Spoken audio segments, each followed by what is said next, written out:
my guide on my visit to the Columbia ice field. In this picture, we are standing on the ice field, and here is the Athabasca Glacier. Isn't that an amazing sight? You know, on that ice, I felt like Elsa from Frozen, although I do get cold extremely easily, so I couldn't say the cold never bothered me. Anyway, a glacier is a massive compressed ice that constantly moves, and there are 198,000 glaciers around the world, and this one, the Athabasca Glacier, is the most visited in North America.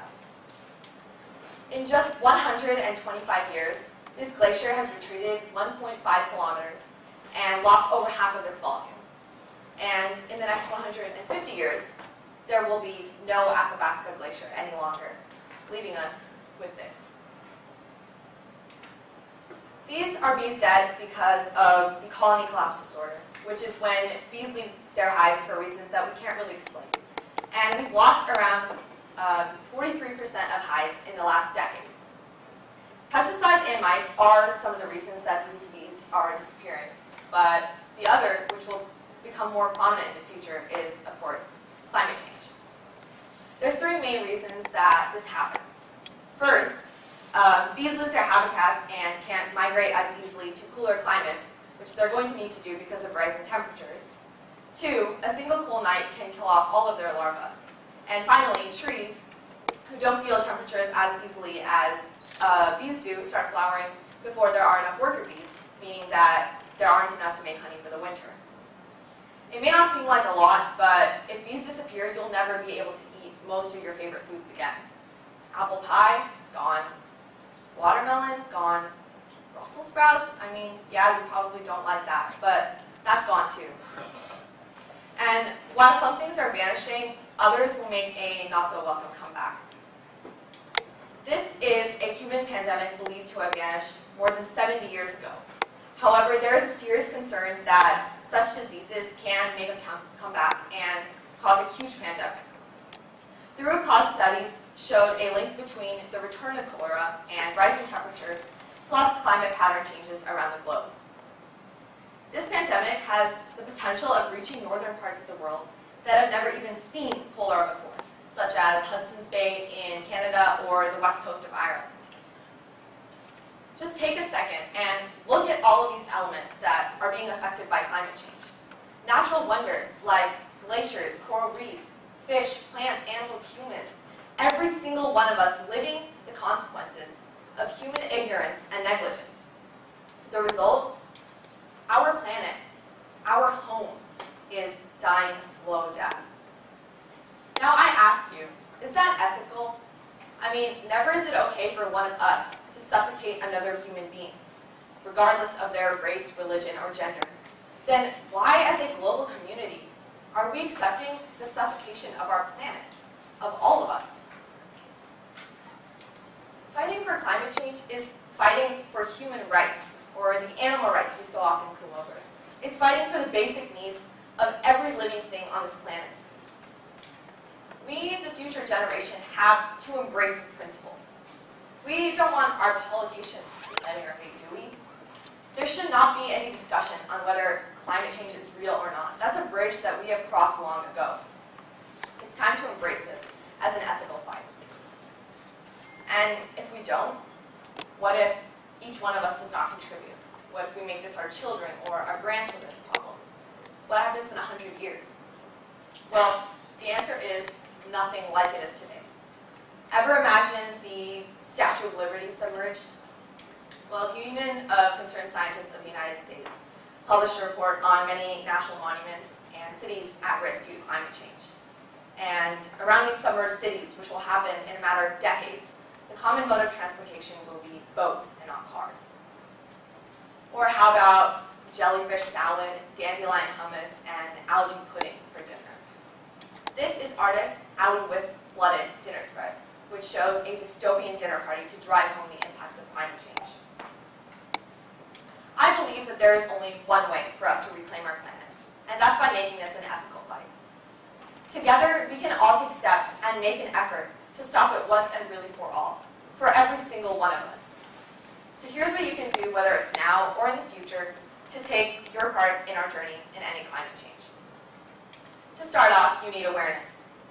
And this is the most critical step and is absolutely necessary for any of the following to occur. Because without awareness or any efforts to change what's happening around you, we will once again be letting others make decisions for us, and possibly not soon enough.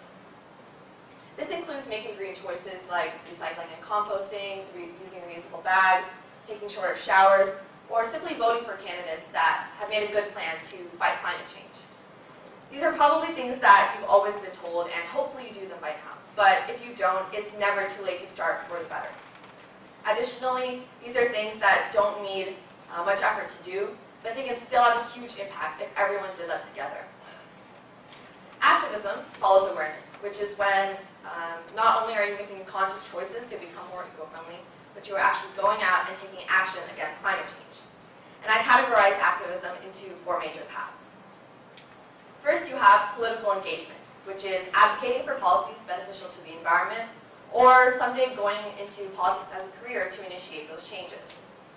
For example, France's plan to ban all petrol and diesel vehicles by 2040 is part of its newly elected government's Make the Planet Great Again effort. Another way you can become an activist is through NGOs, or non-governmental organizations. Some, you might have heard of them, are Greenpeace, Sierra Club, World Wildlife Fund, all of which not only raise funds, but also conduct field work. And as an organization, as a volunteer for organizations such as these, you can complete tasks, start your own campaigns, eventually start a career as an environmental activist, research as a scientist for these organizations, or even sail aboard one of their ships. And NGOs are a great way to experience what the environmental science field has to offer, and are generally easier to get into as students as they're heavily dependent on volunteer work. The third way to become an activist is through fundraising, which would be to join and help a nonprofit that raises funds for the cause, or to start your own to donate money toward other organizations that help fight climate change. And this is another great way to make an impact by supporting other organizations to carry out their projects. And then the final way to become an activist is green solutions, which includes a multitude of possible steps: research, engineering, and entrepreneurship. And these pretty much take place all after you've gotten your degree, but they're definitely something you should consider doing in the future, as sustainability careers are going to be in high demand, especially when the effects of climate change become more severe. And we'll need a lot more politicians than just politicians to get us out of this mess, and you could be the piece to solve it. So these 3 steps are pretty self-explanatory through their names, but they each include possible pathways you could take depending on your personal interest and what you would like to study in the future. So first you have research, all of which is very important to the next step. Engineering, which takes the research found and works on creating these new technologies. And then finally you have entrepreneurship, such as Tesla or Solar City, which mass produce these new technologies and put them out into the public. My own personal journey so far has seen me walk the pathway of becoming an activist. A friend of mine, Ojasvi, and I started a nonprofit called Dandelion, which we have been running for the past 2 years. And Dandelion hosts art parties to educate youth about climate change, sells shirts with a message to raise funds, and hosts fundraisers such as our walkathon. Just this year, we raised $1,200 to donate to the Climate Reality Project, which was founded by Vice President Al Gore. And next year, in 2018, we are hosting a dance show on Earth Day to tell the story of Earth through various dance forms. And by the way, this is happening right here in Pleasanton, so you should definitely come if you can. And in the future, I plan to study economics so I can learn how our future economies will look like, where we should invest money, which local and international political policies will benefit us the most, and what new sustainable economies we can build. As for these pathways themselves, they're really just overlapping crossroads.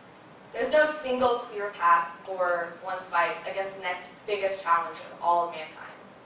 But I truly believe that if each one of us commits to walking down these pathways and taking on a role here, we can overcome this hurdle too. Just like we did when we wanted to control fire from cooking, we wanted to roll down the street, or we wanted to fly.